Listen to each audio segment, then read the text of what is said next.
చేసి ఆయన మనను ఆహ్వానించింది ఇదే. ఏమంటున్నాడు?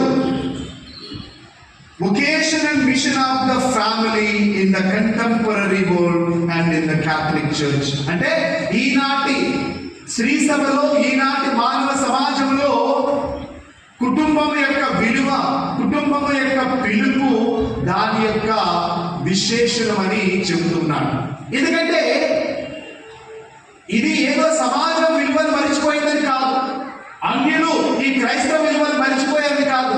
కానీ మనమే క్రైస్తవులుగా ఉన్న మనము మన కుటుంబ జీవితాలలో చాలా సందర్భాలలో ఆ విలువలకు తిరోధకాలిస్తే దేవుని యొక్క ఆత్మ ఘోషిస్తూ ఉంది, బాధపడుతుంది. ఇదేనా నా క్రైస్తవ కుటుంబం? నేను ఏర్పాటు చేసిన కుటుంబం ఇదేనా? మరి తిరిగి కుటుంబం యొక్క ఆదర్శము ఎందుకు ఈ యొక్క కుటుంబాలు స్వీకరించట్లేదని దేవుడు బాధపడుతున్నాడు. కాబట్టి ముందుగా మనం తెలుసుకోవలసిన ఆ విలువల గురించి మనం ధ్యానించాలి.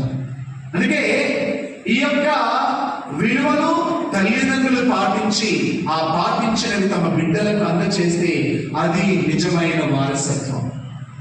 అదే నిజమైన వారసత్వం. ద్వితీయోపదేశ కాండంలో 6వ అధ్యాయము 4వ వచనం చదువుకుందాం. బైబిల్ వాళ్ళందరూ తీయండి.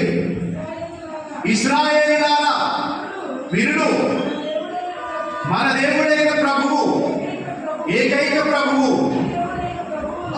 నీ దేవుడైన ప్రభువును నీ పూర్ణ హృదయంతోను, పూర్ణ మనసుతోను, పూర్ణ శక్తితోను, నీ దేవుడైన సర్వేశ్వరుని నీ జీవితంలో నువ్వు ఏ విధంగా ఆరాధించాలి, నీ దేవుడైన సర్వేశ్వరుడు నీకు ఇచ్చిన ఆ యొక్క విలువలను ఏ విధంగా పాటించాలని ఒక చట్టంగా ఇశ్రాయేలు దేవుడు ఇశ్రాయేలు ప్రజలకు ఇస్తున్నాడు. Praise the Lord, praise the Lord. So ఇశ్రాయేలు దేవుడు తన ప్రజలకు ఇస్తూ ఉన్నాడు. మీరు ఈ నియమాలను మీ యొక్క హృదయాలపై రాసుకోవాలి, ఈ నియమాలను మీరు పాటించాలి, మీ బిడ్డలకు కూడా పాటించమని వారసత్వంగా వారికి అందచేయాలని దేవుడు అంటున్నాడు. అదేవిధంగా మనం చూస్తున్నాం, కీర్తనకారుడు 128వ కీర్తనలు 1-6 వచనాలు. ప్రభువు పట్ల భయభక్తులు చూపుచు ఆయన మార్గములలో నడుచు నరులు ధన్యులు. నీ కష్టార్జితము నీవు అనుభవింతువు, నీవు ఆనందమును అభ్యుదయమును పడేదువు.